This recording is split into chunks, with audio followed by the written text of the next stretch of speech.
Yeah, yo, I'm back. I got here about 1:30 yesterday afternoon.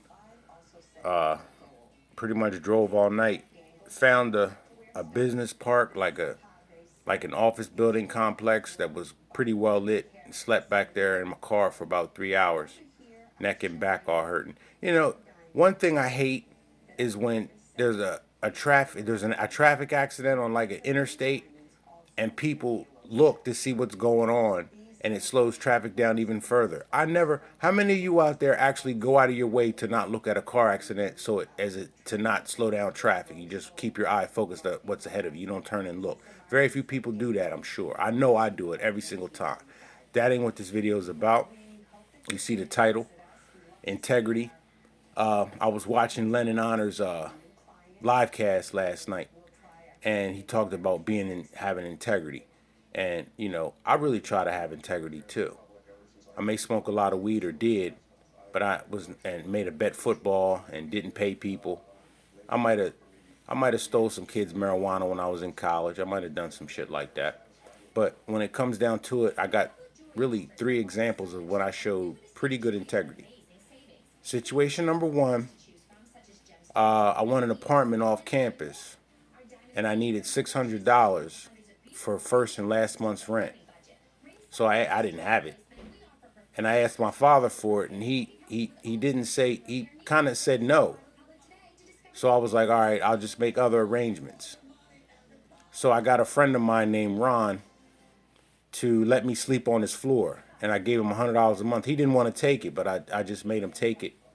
But when we went to dinner to celebrate my dad's 50th birthday in 1996,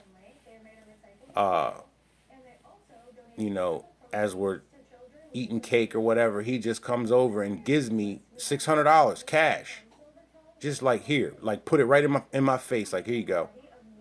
And I told him what I did, and I didn't take any of that money. I didn't even take the $100 that I would give Ron. I didn't take that. And if I wanted to, I could have taken the money, got the apartment, or taken the money and not gotten the apartment. Bought some drugs, bet some football. I could have done all kind of shit with that money, but I didn't. That's a small case of showing integrity. But a bigger case was that guy Ron. He had a girlfriend that he still, messed with, and she had a high body count. Like she was fucking dudes on that campus, man. But he went with her for a while. She was pretty, mixed with black and Italian. Now follow me on this part here. I had a roommate before I stayed with Ron. I had an apartment. That's why I didn't want to go back to the dorm. I had an apartment, and it was four of us in a three-bedroom. I think, yeah, that's what it was. Four of us in a three-bedroom, and then one guy moved out, so it was three in a three-bedroom. And we had two phone lines in the house. One was in my bedroom, and one was in the bedroom of the guy that Lori was fucking with, Ron's ex-girlfriend. So one day, I go to use my phone, and I opened up the blind, and when I turned the blind down, a piece of paper dropped with a heart on it, said Lori with her phone number listed. Because Lori used to always make eyes with me. From the start of freshman year, going in there, going to the cafeteria, she made eyes with me. Just never approached her. But anyway, Lori ended up having to stay with Ron for a little while, for like a week or so. And Ron's grandmother passed away, and he had to go back to Buffalo for the funeral. And so that left me and her in the house together. I said a little bit to her. I talked to her. I didn't act like I'm not going to say nothing to her at all. But I did talk to her a little bit. Made eyes on her. She made eyes right back. But we didn't do anything physical. Nah, we didn't. And, I seen Ron about 3 years ago in Baltimore. I had a traffic ticket when I was working down there. Not a traffic ticket, a parking ticket. And he got one too. I was like, yo, Ron, what's up? We talked a little bit. Of course, we smoked. And we were talking about her. And she ain't married. She ain't been married. She ain't got no kids. And we both were like, she's the type of girl that you'd wanted to end up with, because he's married now and he's not liking it. He's got three kids. He's not happy. He fucks around on his wife. He's not happy at all. And that was some integrity there. To show integrity with your dick means a lot to me. Now, third scenario, this going to be kind of dicey. Some people going to probably try to get this shit flagged down, but I don't give a fuck what y'all do. But, all right, like I was saying, I used to teach. And one summer, I worked in an upward bound program for high school kids who were about to go to college, juniors and seniors. Well, there was this one girl that came in, and as soon as she walked into the classroom, my stomach just dropped. I've never, to this day, I've never felt my stomach drop like that meeting a female initially or even afterwards. I mean, you talk about instant attraction. My stomach was in my toe, and I didn't even know what that meant until somebody told me what it meant. Like later on, I'm like, uh-oh. So anyway, I continued to have the class and everything, and then one day she came in, and and it was just me in there. She came in before the class even started, and she comes over and she just starts writing on the board. So I knew that that was nervous energy right there. And I said, "What's up?" And she said, "Oh, nothing.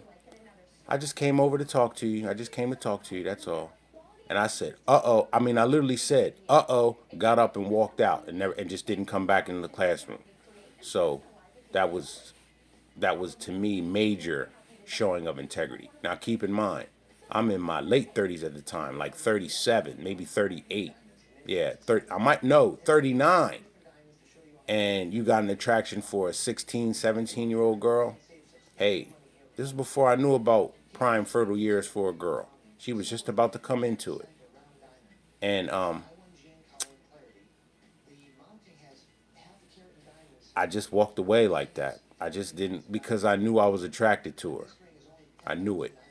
I'm not going to sit there and deny that I wasn't. And, now she's about 22, 20, she's whatever, 23, 20, 22. She's of age. And I remember running into her sister at the mall, and I was attracted to her sister as well, but not as much as the other one. And I walked around with the sister around the mall talking to her for a little bit. She was about to turn 18.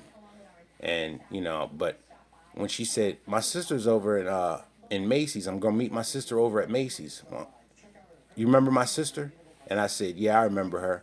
And I made up an excuse that I had to go to the other end of the mall to do something because I didn't want to run into her. Because, like I said, I was attracted to her. And if she'd have been with it, I'd have been with it too. But I liked the sister more because the sister had better character. Because I caught the one, I'm talking about the one that made my stomach drop. I caught her cheating on a test.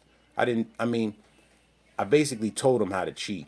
I told him how when a teacher gives you essay questions, you go home and answer the questions and then bring the paper back in your notebook, and then when it's time to take the test, you just pretend like you're writing some shit and you hand in the shit that you already wrote outside of class. Well, I did that to set him up to see who was going to cheat. So I moved back to where she was sitting, sat back there for a little while, and then just lifted up her paper and saw what she was doing, and then just crumpled up the paper and threw it away. I didn't say anything about it. That kind of shit makes me a cool teacher, man. Straight up.